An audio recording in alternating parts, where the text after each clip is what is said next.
अनंत कोटि दंडवत सतगुरु देव को। अपना विषय चल रहा है दिव्य दृष्टि में से 4 अनुबंध में पहला अनुबंध हमने समाप्त कर लिया, वो है अधिकारी। कि अधिकारी इस विद्या का कैसा हो, तो अधिकारी के अंतःकरण में विद्या जाएगी। अब आपको एक बात कहते हैं कि सिर्फ पहला है ना विवेक, उचित क्या अनुचित क्या, सही क्या गलत क्या, पहले तो व्यवहार में होगा, उसके बाद होगा कि सत्य क्या है जगत में और मिथ्या क्या है। जगत सत्य है और परमात्मा, जगत मिथ्या है और परमात्मा सत्य है। तो ये जो विवेक है इस पर रख लो बस बुद्धि को। आप सिर्फ विवेक करते रहोगे जीवन में, मुझे क्या करना चाहिए क्या नहीं करना चाहिए, संध्या वंदना, ये जितना भी नियम है, ये विवेक अगर हम करेंगे तो सारी गुण हमारे अंदर आने शुरू हो जाएंगे। विवेक से वैराग भी होगा, वैराग से षट संपत्ति, और छूटने की जब जगत में समझ आ जाएगी कि हर कदम पर यहाँ सुख के साथ दुख जुड़ा है जो हम लेने जाते हैं, तो छूटने की भी इच्छा होने लगी कि मुझे फिर नहीं आना। तो इस प्रकार क्या है, ये जो लक्षण है ये उसमें होंगे। अब इस बात को कि अधिकारी के अंदर ये सारी चीज़ें हों, तो इसको उपनिषद ने अपने शब्दों में कहा है। क्या कहा है? तस्य तपो दमा, दम शमदम है ना, दमा, तस्य तपो, तपो से समझ आ गया। तप क्या तप बताया है? तप बताया है संध्या वंदना को नियम से करना, सत्संग नियम से आना, तो हमारा तप हो जाएगा शारीरिक और मानसिक। मान लो कोई घर का काम है या कुछ और कहीं आना जाना है, तो हम नियम से बंधे रहेंगे कि भाई नहीं हमें तो वहाँ जाना है। अब कई बार थके होते हैं और फिर संध्या करें और सत्संग आए तो मानसिक और शारीरिक बल लगता है, आपने देखा होगा। और सुबह उठने में भी बल लगता है, सर्दियों में गर्मियों में, तो ये तप हो जाता है साधक का। तस्य तपो दमा, दमा माने इंद्रियों का शमन और मन का दमन, मन का शमन बताया ना अभी शमदम में, ये उपनिषद कह रहा है। तस्य तपो दमा कर्मेति निष्काम कर्म, कर्मेति प्रतिष्ठा, कर्मों की निष्काम कर्मों को प्रतिष्ठित कर लेता है। कर्मेति प्रतिष्ठा वेदा, वेदा माने जानने वाला। अरे अब समझ लो पूरा। तस्यै तपो दमा कर्मेति प्रतिष्ठा वेदा सर्व अंगान, अंगानी, ये जितने बताए सर्व अंगानी कहा इसको। तप शम दम माने दम में दोनों आ गए, और निष्काम कर्म प्रतिष्ठित हो जाते हैं जानने वाले के अंदर जब, ये जरूरी है। सर्व अंगानी, ये जो सर्व अंग है, सत्यम आयतम आयतनम, सत्यम आयतनम, सत्य के क्या है? घर है। घर माने आधार, जहाँ विश्राम करते हैं, जहाँ जाकर लय हो जाते हैं।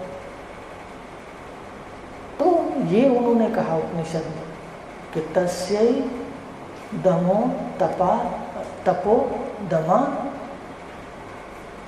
कर्मेति प्रतिष्ठा वेदा, कर्मेति प्रतिष्ठा वेदा सर्व अंगानी, अंगानी ये सब अंग जो हैं, सत्यम आयतनम, सत्य के घर हैं, आधार हैं, ये जीवन में होने चाहिए। अगले ही श्लोक मंत्र में कह दिया कि ये जो जानेगा सत्य को, सत्य क्या है? अगले मंत्र में कहा सत्यम ब्रह्म है, आत्मा ब्रह्म है, स्वरूप है, और जानने के बाद परम धाम की प्राप्ति और अविनाशी पद की प्राप्ति अगला मंत्र है। फिर आगे 2-4 मंत्रों के बाद फिर कहा, देखो कैसे बताया कि ये जरूरी है। फिर कहा कि इनका वर्णन वेदों के अंदर है। क्या कहा? कि ये जो तप दम आदि जो भी निष्काम कर्म है, वो सारे वेदों के अंदर, वेदों के अंदर सीढ़ियाँ हैं। सकाम कर्मों के को सतगुरुदेव, उसकी सतगुरुदेव कहते हैं भाई उसके दो पहलू हैं। निष्काम कर्म तो अंतःकरण की शुद्धि करते हैं, सकाम कर्म से पैर कहाँ रखने हैं, निष्काम कर्म में।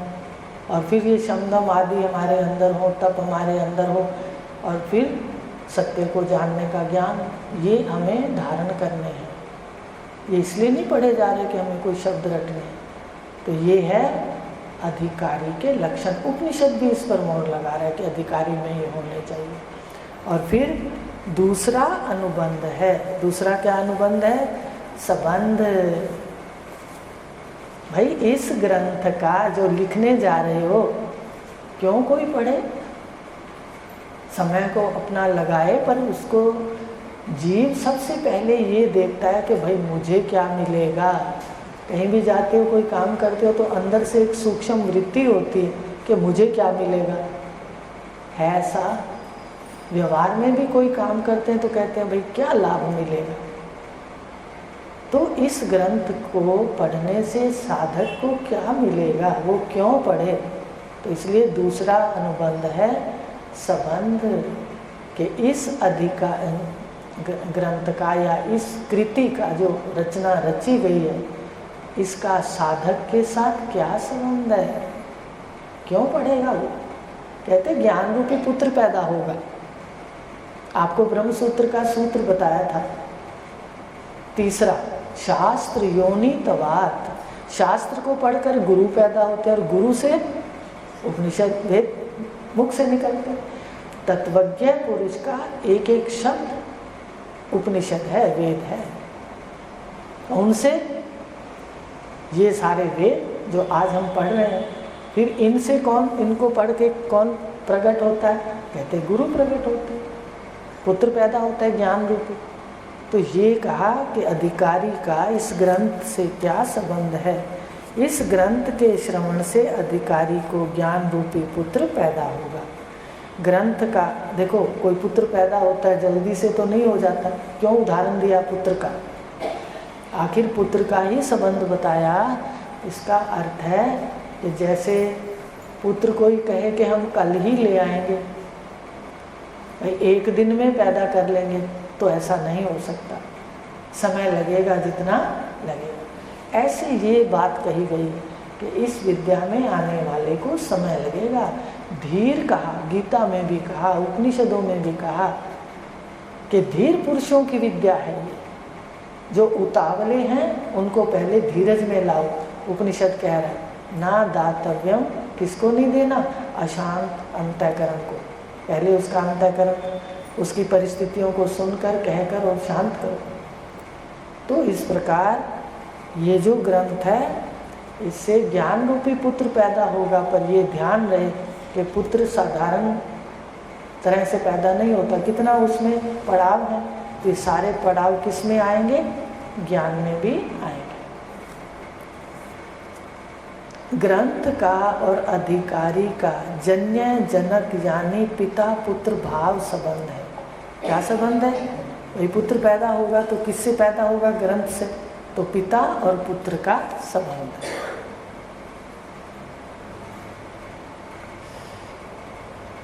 तो जनक या पिता जड़ ज्ञान नहीं हो सकता। देखो पुस्तकें हमारे पास पहले भी रखी थी।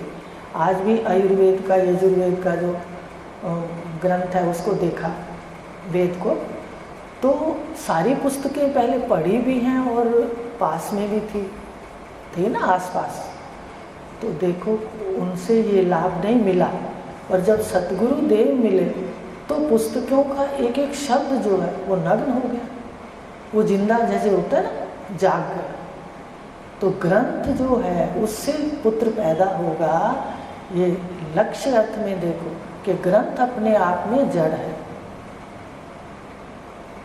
अब उससे सतगुरुदेव उसको श्रवण करा के, ग्रंथ का श्रवण कराने के लिए सतगुरुदेव होंगे और वो चेतन है। तो सतगुरुदेव के श्रवण से, इस ग्रंथ के श्रवण से ज्ञान रूपी पुत्र पैदा होगा। उसका संबंध सतगुरुदेव चेतन से हो जाता है। शिष्य का संबंध किससे होगा फिर? सतगुरुदेव से। पुस्तकों से तो इनडायरेक्ट हुआ ना। देखो पुस्तक तो सतगुरुदेव के मुख से आएंगे तो संबंध किससे हुआ? पुत्र किनके शब्दों से ज्ञान रूपी पुत्र पैदा हुआ? कहते उनके श्रवण से। तो पुस्तक का ज्ञान अपने आप में जड़ है, उसका संबंध सतगुरुदेव चेतन से हो जाता है तो वो चेतन हो जाता है, ग्रंथ भी चेतन हो जाता है और फल देता है। इससे स्पष्ट हो जाता है कि सतगुरुदेव का ही अधिकारी से संबंध है। आ रही है ये बात समझ? सतगुरुदेव के सानिध्य से तत्व ज्ञान का श्रवण करने पर अधिकारी को ज्ञान रूपी पुत्र पैदा होता है। ज्ञान रूपी पुत्र ही अधिकारी को मोक्ष दिलाता है। अब देखो कौन सा पुत्र मोक्ष दिलाता है? जो हमारे यहाँ रूढ़ियाँ चली हुई हैं कि पुत्र मोक्ष कराते हैं। बिंदु संतति वाला पुत्र मोक्ष नहीं करा सकता। वो गतियाँ तो चाहे करा दे जो हमारे शास्त्रों में लिखा है, मोक्ष तो अपने आप को ही सतगुरु के हवाले करके करवाना पड़ेगा। हमें ही परम पुरुषार्थ करना पड़ेगा। पुरुषार्थ पुत्र करे और मोक्ष हमारा हो, ऐसा नहीं है। तो इसलिए कहा कि इसका अर्थ हुआ अधिकारी का और सतगुरुदेव का जन्यजनक संबंध है, पिता पुत्र संबंध है। संसारी पुत्र और पुत्री तो गति कराते हैं, उनसे सुख और दुख दोनों प्राप्त होते हैं। अनुभव की बात है या नहीं, पुत्र और पुत्री से सुख भी आते हैं और उससे विपरीत भी आता है। लेकिन ज्ञान रूपी पुत्र से विपरीत नहीं आता, इसका भी मनन करना।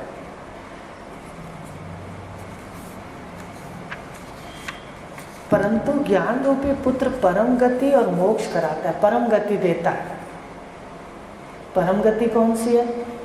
जहाँ अपना स्वरूप है, देह इंद्रियों से परे, मन से परे, बुद्धि से परे, शून्य अवस्था से परे, जो प्रकाशक है, इसमें स्थित होना, ये परम गति है। गति तो दूसरी होती है, लोकों में जाना। परम गति है ज्ञान से अपने अंतर्मुख होके अपने घर को, अभी देखा ना कि सत्यम आयतनम, जो सत्य का आयतन है, घर है, वहाँ उसके लिए पुरुषार्थ करना परम गति। और फिर मोक्ष में स्थिति है, फिर गति नहीं है, फिर स्थिति है। गतियों से छुड़ाकर परमात्मा में स्थिति कराता है ज्ञान रूपी पुत्र। श्रीमद् भागवत पुराण में कथा है, आत्मदेव के 2 पुत्र थे। जब शुरू में भागवत पढ़ते थे, रोज पढ़ते थे, बुजुर्ग सुनते थे, भाई एक पन्ना, एक पेज पढ़ के सुनाते, तो कई बातें समझ नहीं आती थी और कभी मन अटपटा हो जाता था कि क्या लिखा है। तो ये भी देखो, धुंधकारी और दूसरा गोकर्ण के गाय के कान से पुत्र पैदा हुआ, तो ये समझ नहीं आता था कि भाई गऊ के कान से पुत्र पैदा होंगे, गोकर्ण। लेकिन यहाँ पर समझ आया आकर के, धुंधकारी माने अविद्या। धुंध माने क्या होता है? धुंध माने होता है अंधकार। पूरा अंधकार नहीं होता धुंध में, उसमें वस्तुएं दिखती तो हैं पर धुंधली दिखती हैं। अब हमें दिखता तो है, धुंधला दिखता है। कैसे? कभी तो कहते हैं मैं मरूंगा, कभी कहते हैं अच्छे कर्म करूं स्वर्ग जाऊंगा। क्यों भाई? धुंधला दिखता है। लोकों में सब जगह बताया गया है कि स्वर्ग में कैसे दिखता है, पृथ्वी लोक में कैसे दिखता है, जीव जाता है।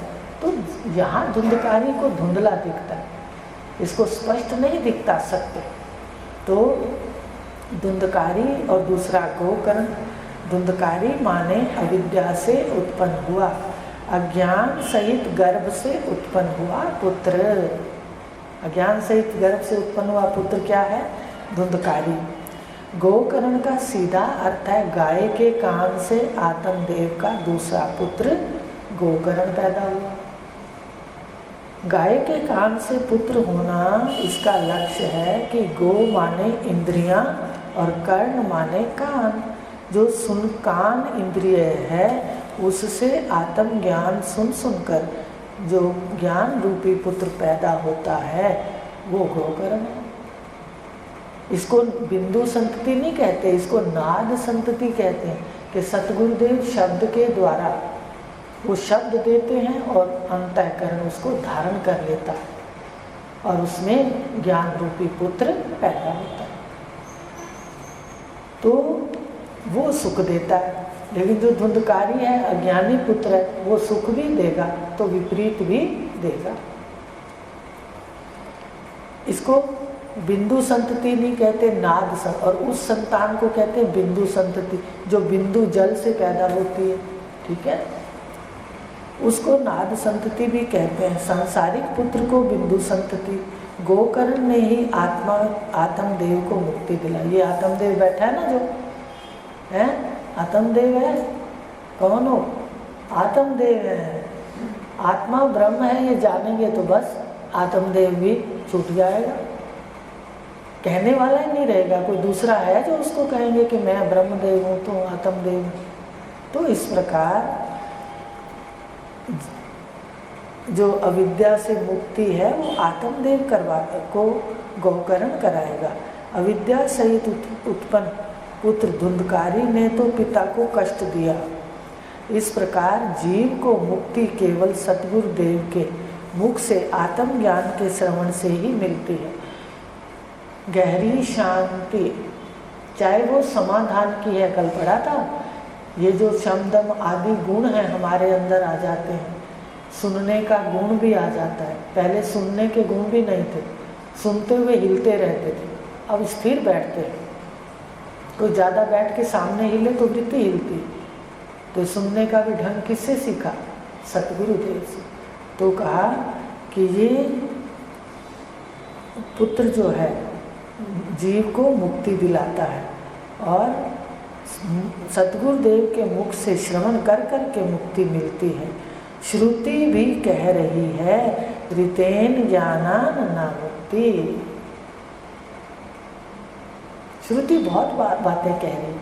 श्रुति तो कह रही है तमेवं ज्ञातवा मृत्यु पाशांश छिन्नेति, उसको जानने से मृत्यु का बंधन छूट जाएगा। फिर 4-5 मंत्रों में एक ही बात कही है, शब्द बदल दिए। ज्ञातवा देवम सर्व मुच्यते सर्व पाशे, उस देव को, परम देव को जानने पर जितने भी बंधन है, 5 प्रकार के बंधन है, उनसे सारी, उनके पाशों से, उनके बंधनों से मुक्ति हो जाएगी केवल परम देव को जानने से। तो श्रुति यही कह रही है कि ज्ञान बिना मुक्ति नहीं, शांति नहीं।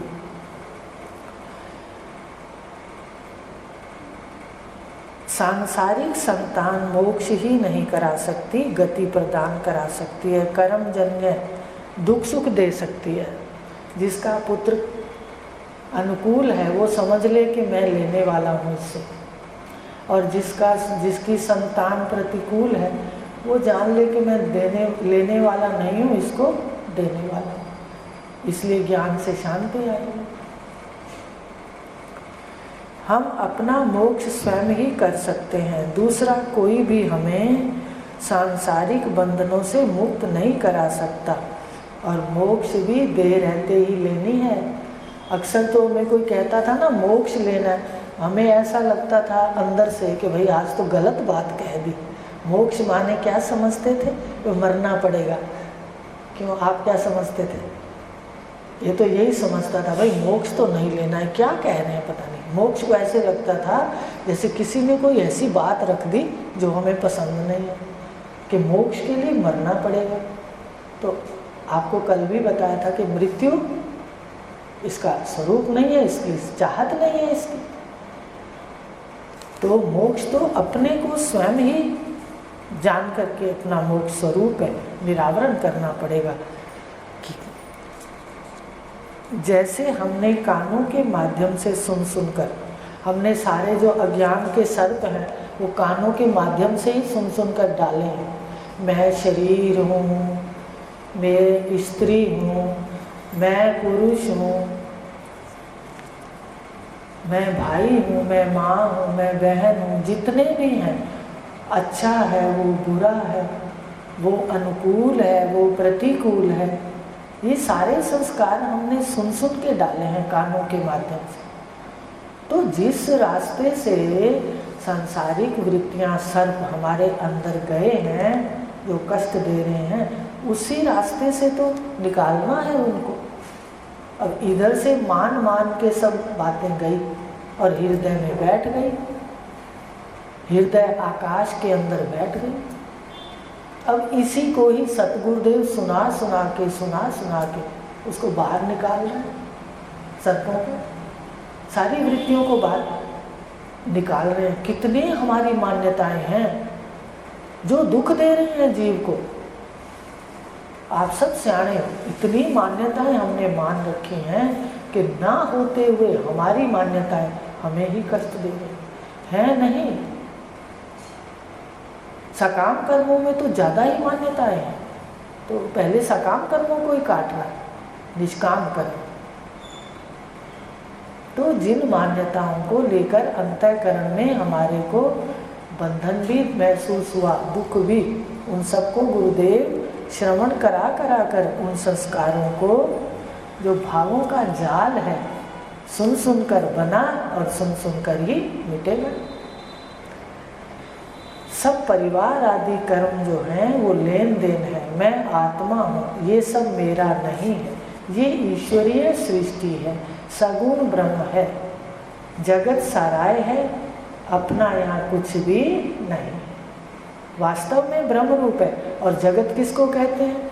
जो ब्रह्म रूप पर कल्पित है, नाम और रूप, उसको जगत कहते हैं। गति तो वही कर रहा है, रूप गति कर रहा है। पहले वाला रूप दिखा दो, आप कहते हो मैं बच्चा थी, इधर से कह रहे हैं कि नहीं मैं नहीं मानती आप बच्चा थे। कोई तो अंग दिखाओ बच्चा थे, कोई तो आप उसका प्रमाण दो। आप कहोगे सारे अंग बदल गए, है कोई प्रमाण? और बुजुर्ग बैठे हैं, मैं वो कहें जी हम जवान थे, उनको कोई जवानी का दिखाओ, प्रमाण तो दो। कोई प्रमाण नहीं छूटता। देखो आश्चर्य कितना है, जो जा रहा है वो वापस नहीं आता। इसलिए वक्त को पकड़ लो, इसमें वृत्तियों को ना जाने दो, मनन करो। घर का काम छूट जाए, अपना कोई आना जाना है कम हो जाए, और साधना ना छूटे, ये पक्का होना बहुत मुश्किल है। सर्प इतने जन्मों के पड़े हैं कि निकालने पर भी नहीं निकलते। शंकाओं के सर्प देखो पड़े हैं, विपरीत भावनाओं के पड़े हैं। मैं शरीर हूँ, विपरीत भावना, ये मेरा है, तभी लड़ाइयाँ हैं, तभी देखो कितनी मार पिटाई है। खोला है टीवी, खोलते हो तो ये जितना भी है घोर अज्ञान का कारण है। तो जितना विपरीत है ये, मैं शरीर हूँ, और फिर कहा ज्ञान के बाद मैं शरीर नहीं आत्मा हूँ, ये सब मेरा नहीं, ये परिवार कर्मों का लेन देन है ऐसा। जो आपका पिछला मित्र है, इसने जीवन की यात्रा में देखा है, आज भी उसको अनुभव युक्त बात हो करते हैं और करते हैं महसूस। ये नहीं कि संसार में डूब जाओ व्यवहार के अंदर, वहाँ ध्यान से देखो। आज भी देखते हैं, कोई दूर रह के बहुत सुख देता है, बहुत अच्छी बात कहता है, तो आता है देखो कोई पिछले जन्म का पुण्य किया हुआ होगा ना इसके साथ, अच्छे कर्म होंगे, तो ये दूर भी है अपनों से, जिसको अपना नहीं कह सकते अपन, जैसे मेल मिलाप अपना होता है, तो दूर है, परिवार नहीं है ये, लेकिन कितना सुख है। इसका मतलब यहाँ हमारा शुभ कर्मों का बीज है। और अति निकट रह करके भी कोई ज़्यादा कष्ट देता है अपना बनकर, अपना जिसको कहते हैं, तो उस समय जो अपना बनकर कष्ट देता है तो याद आ जाए कि भाई अच्छा ये अति निकट जो पाप है ना मेरे, वो मेरे अति निकट ही आएंगे, और अधिक पुण्य होंगे तो अति निकट आएंगे, और छोटे पुण्य होंगे तो कहाँ रहेंगे? वो दूर रह के सुख दे जाएंगे। तो ये देखना, ये नहीं देखना ये मेरे हैं, मेरा तो यहाँ है ही नहीं, सब ईश्वर की सृष्टि है, सगुण ब्रह्म है, कर्मों की लीला है। तो ये सत्य जानने के बाद यह ज्ञान तत्वज्ञ पुरुष के मुख से श्रवण करने पर प्राप्त होता है इसी ज्ञान से हम बंधन से छूट सकते हैं, अन्यथा नहीं। जब तक कि हम ना चाहें, दूसरा कोई हमें भ्रांति ज्ञान से नहीं छुड़ा सकता। ये और ध्यान देना है इस बात का। ये सबसे बड़ी त्रुटि है और इसको विशेष रूप से लिखा गया कि देखो, अगर सतगुरु देव ब्रह्मा जैसे भी हों, भगवान कृष्ण भी उतर आए और दुर्योधन ना समझना चाहे, दुर्योधन ही नहीं समझेगा, अर्जुन तो समझेगा। देखो, ब्रह्मा जी जैसे गुरु आ जाए, भगवान कृष्ण जैसे अवतारी गुरु आ जाए, और अगर हम नहीं समझना चाहते, हम नहीं उसको लागू करना चाहते, तो वो हमारे को बंधनों से नहीं छुड़ा सकते। तो ये बात कही कि ब्रह्मा जी जैसे गुरु भी जीव अगर ना चाहे बंधनों से छूटना, तो वो नहीं छुड़ा सकते। शास्त्रों में भी कहा है, ब्रह्मा जी जैसे गुरु मिल जाएं, हम ज्ञान प्राप्त ना करना चाहें, ना सीखना चाहें, तो कोई नहीं सिखा सकता। सच बताओ, बच्चों को आप नमस्ते करना सिखाओ, पैर छूना सिखाओ, कितना समय लग जाता है। इसने धैर्य से समय रखा कि भाई कहते रहे, तो इतना समय लग जाता है। बच्चे सीखना ना चाहें तो सीखते ही नहीं, कहते क्या है। और अगर कोई संस्कारी होता है तो सीख लेता है। और ऐसे ज्ञान अगर कोई ना लेना चाहे, ना धारण करना चाहे, ना निरीक्षण करना चाहे, तो गुरु उसके साथ कुछ नहीं कर सकते। वो सिर्फ कह सकते हैं। अपनी कृपा होना भी जरूरी है।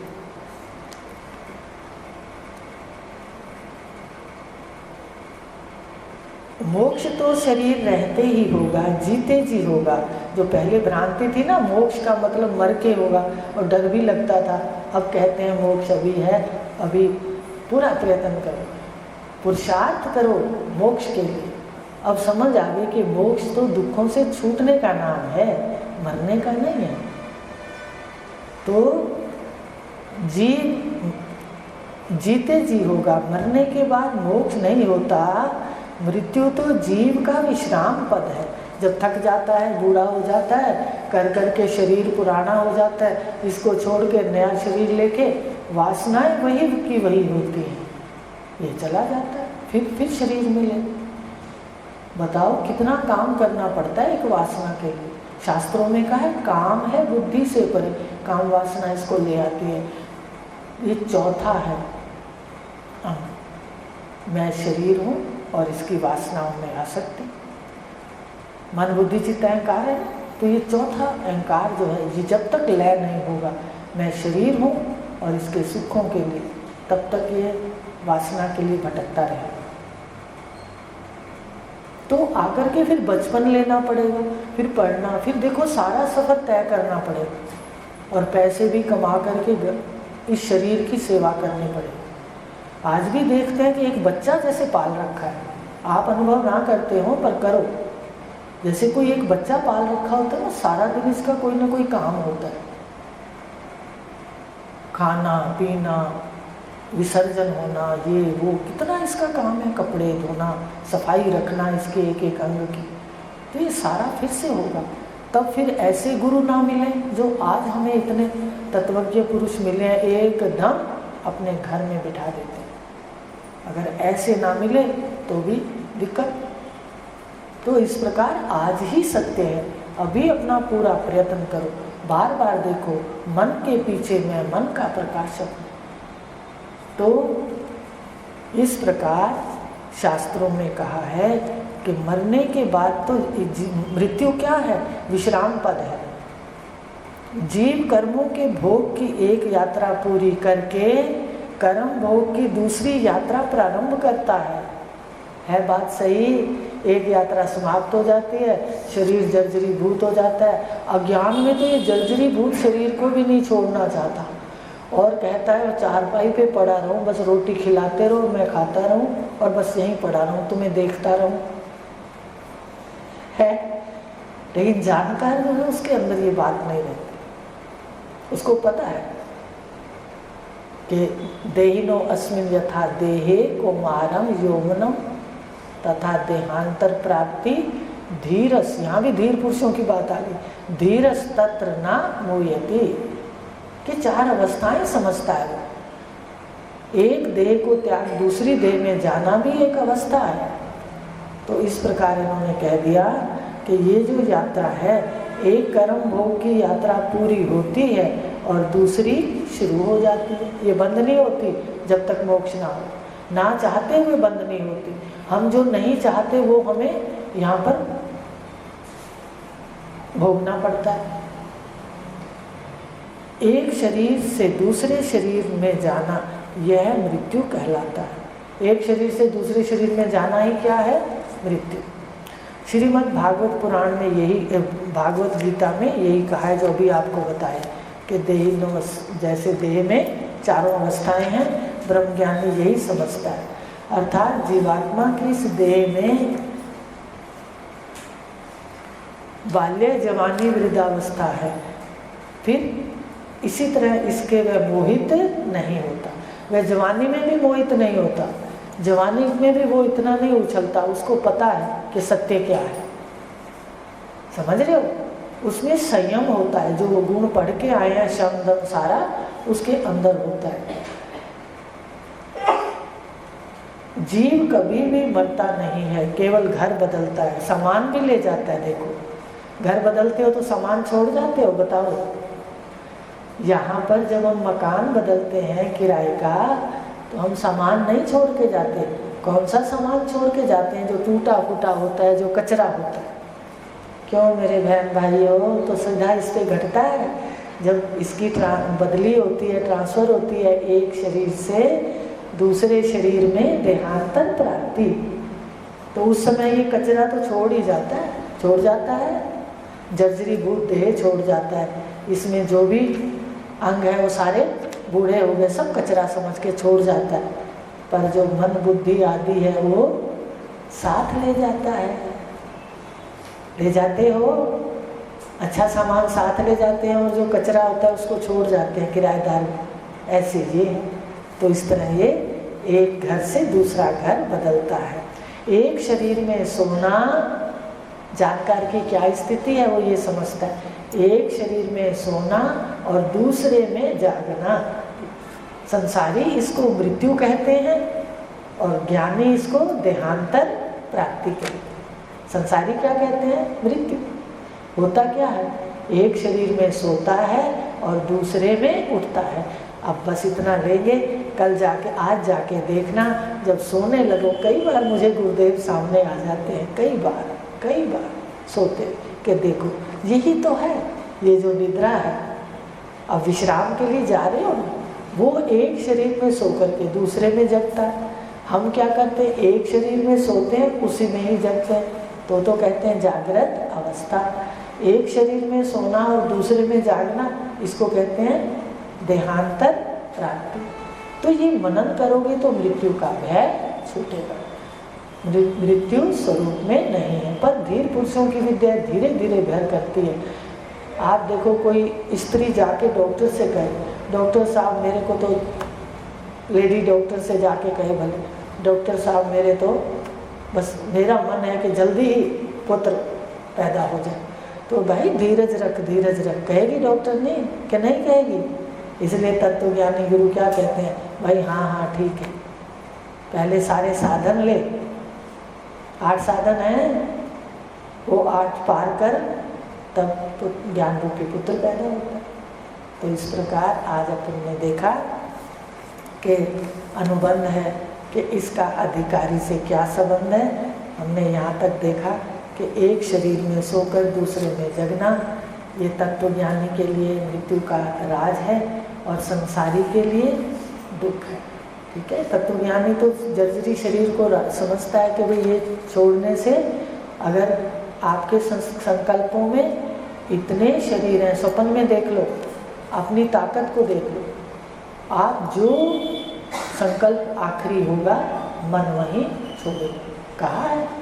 लेकिन तत्वज्ञानी कोई संकल्प ना करे, शरीर अपने आप में लेना ही अनेक आपदाओं को निमंत्रण दे। हरिओम शांति।